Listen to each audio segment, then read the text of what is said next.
Good morning, happy Sunday, everybody.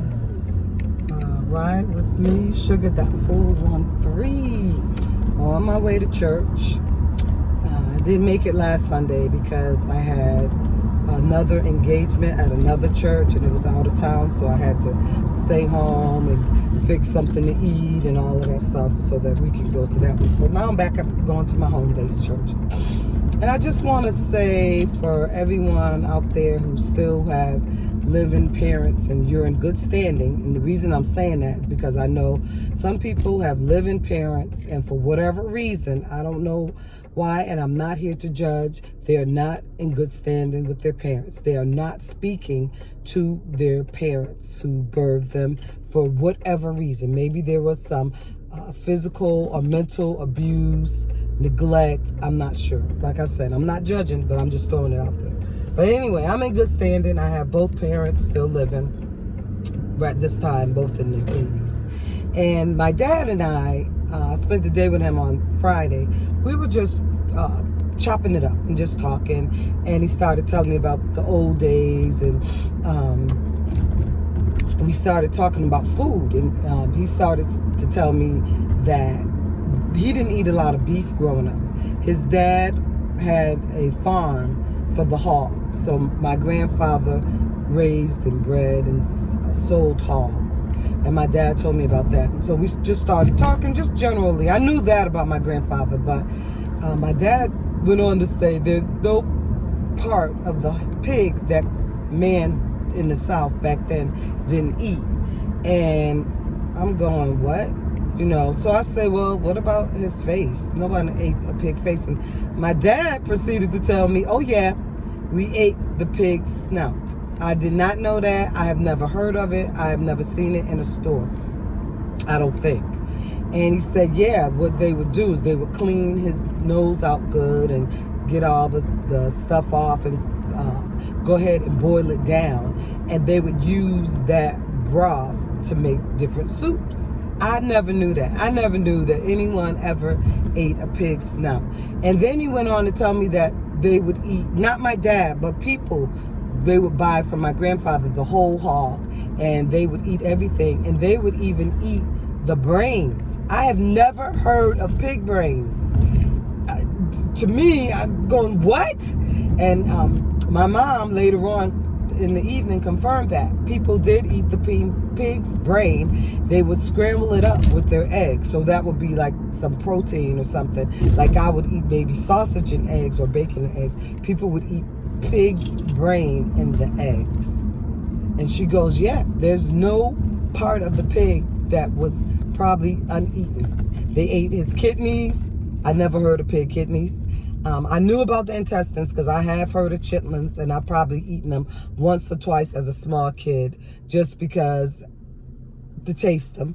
I wasn't a big fan of them, but the people that gave it to me back then, they just said put a little hot sauce, and they were seasoned good, so it just tastes like real soft meat. It was like really soft, and you needed to eat a lot to get full. So I never ate a lot. I just took a couple bites just to taste it.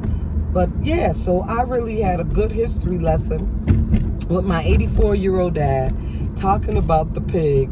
And he said the only part that he remembers as a kid when his dad would go to sell the pig that they would throw out was the hoofs. Down at the bottom of his foot, I guess it's some hard, calloused area that they didn't eat. So they would cut that off and throw that away. He said, but everything else from his tail to his eyes, to his nose, to his head, they had pig head.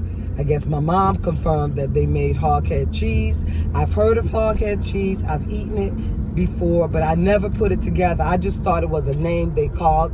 I didn't realize it was really hog head. So hog head cheese.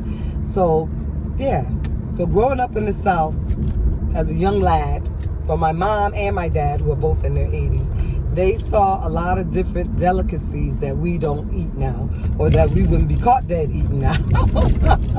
Because I don't even think I can even eat a pig tail. I don't even want to know about it, you know. But the funny thing is, I eat a lot of Jamaican food, and I will eat oxtails.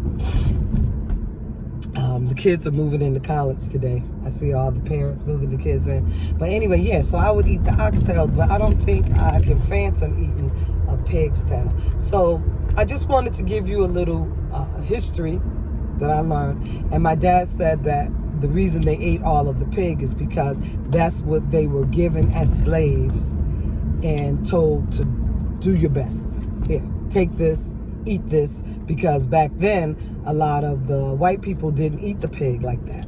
So when the slaves were given the pig, they were hungry. They had to be creative, and they came up with thousands of ways to make delicacies out of that pig.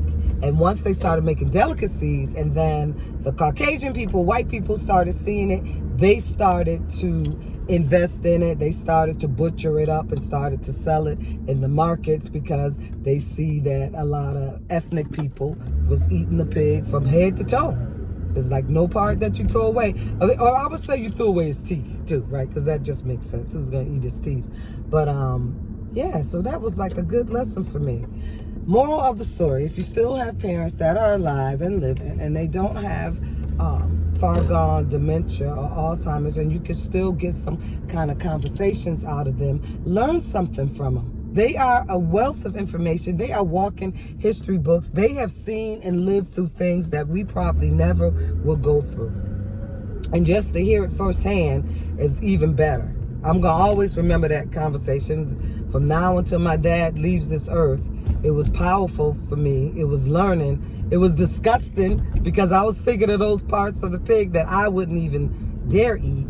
But I really enjoyed spending time. And then to be able to get on the phone and call my mom and say, "Mom, I talked to Dad about XYZ," and she confirmed it. She's like, "Oh yeah, girl, we did this, we did that, this and that."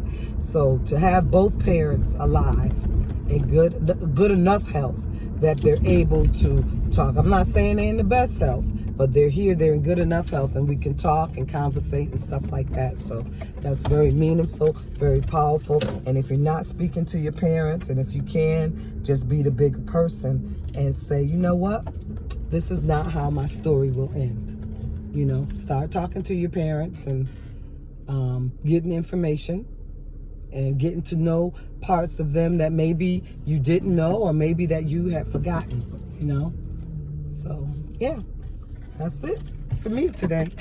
I'm getting ready, like I said, to go to church. So everybody have a blessed day.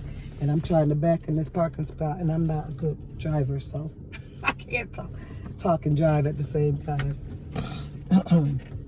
Thank you so much for listening. I hope you come back for more. Sugar.413.